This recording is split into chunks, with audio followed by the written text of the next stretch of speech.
आज इसी धरा पर वही बेटियां नग्न घुमाई जाती हैं और देश में राम राज्य की उम्मीदें दिखाई जाती हैं। और कहाँ गए वो साहब जो 56 इंच का सीना दिखलाते थे।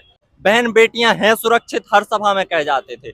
बिल्कुल सर, मैं यही आपसे कहना चाहूंगा कि मणिपुर जैसी जगह पे नॉर्थ ईस्ट के इतने शांत लोग होते हैं, उसके बावजूद इतना भयंकर नरसंहार हुआ।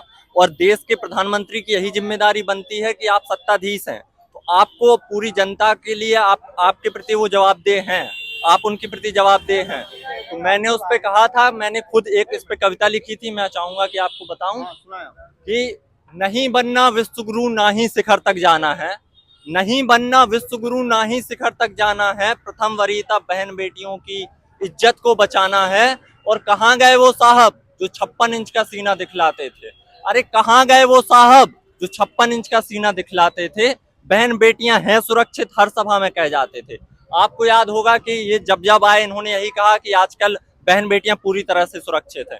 लेकिन आप मणिपुर याद करिएगा, आज इसी धरा पर वही बेटियां नग्न घुमाई जाती हैं।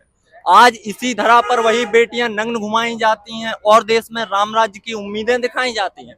क्या ऐसे राम राज्य आएगा? आज इसी धरा पर वही बेटियां नग्न घुमाई जाती हैं और देश में राम राज्य की उम्मीदें दिखाई जाती हैं। क्या लोकतंत्र में सत्ता शासन की यही जिम्मेदारी है? क्या लोकतंत्र में सत्ता शासन की यही जिम्मेदारी है? इतने दिनों से सुलग रहा राज्य किसकी जवाबदारी है? इतने महीनों से सुलग रहा राज्य किसकी जवाबदारी है?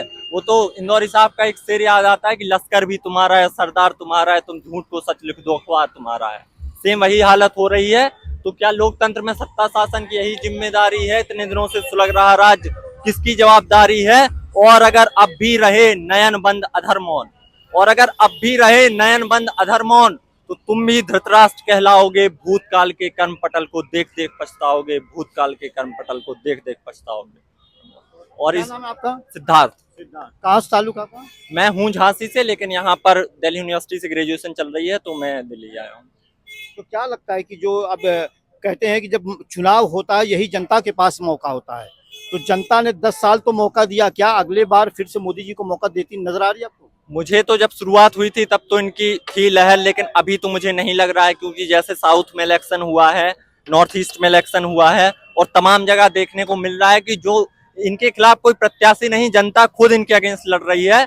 और जो जनता इनसे त्रस्त हो चुकी है वो उन्होंने इनके खिलाफ मतदान किया है, और अपने मताधिकार का उपयोग करके मुझे तो यही लगता है कि बदलाव आएगा। पिछले 4-5 महीने से हम भी फील्ड में हैं, हम देख रहे थे कि विपक्ष काफी कमजोर है, कहीं नजर नहीं आ रहा था, लेकिन अब सच में माहौल बनता नजर आ रहा है क्योंकि जनता उतर रही है। हाँ, क्योंकि जनता खुद अपने वोट का पावर दिखा रही है, और जैसे जैसे मतदान हो रहा है, जिस जिस चरण में हो रहा है, आपको उसकी लहर साफ साफ दिख रही होगी, और इन लोगों के बयानों से भी आपको पता चल रहा होगा कि कितना अंतर है। अभी पिछले कुछ दिनों में आपने देखा होगा इलाहाबाद में, फूलपुर में, जैसे कांग्रेस और समाजवादी पार्टी गठबंधन की रैलियां हुई हैं, उसमें आपको भीड़, जो जनसैलाब दिखा होगा, उससे आपको अंदाजा लग गया होगा कि जनता कितना गठबंधन का साथ दे रही है और बदलाव चाहती है। मोदी जी कह रहे हैं 400 पार और राहुल गांधी कह रहे हैं 180 पार नहीं होगा, तो किसकी बातों पर आप ज्यादा यकीन कर सकते हैं? ज्यादा यकीन तो ये तो कंफर्म है, 400 पार तो कोई चांस है ही नहीं। 400 पार होगा, क्योंकि साउथ में तो बिल्कुल इनका सुपड़ा साफ होते दिख रहा है,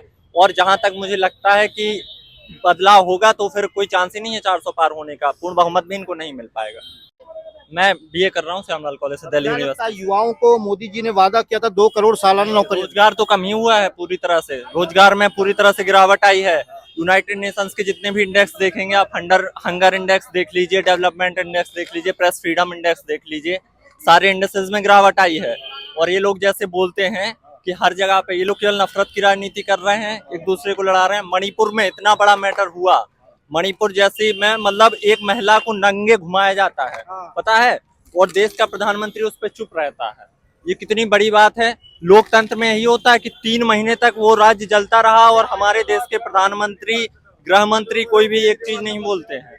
इतने बड़े बड़े पहलवान ओलंपिक गोल्ड मेडल लाए हुए बैठे रहते हैं सड़क पे, और कोई कुछ भी एक्शन नहीं लेता है। ये क्या होता है?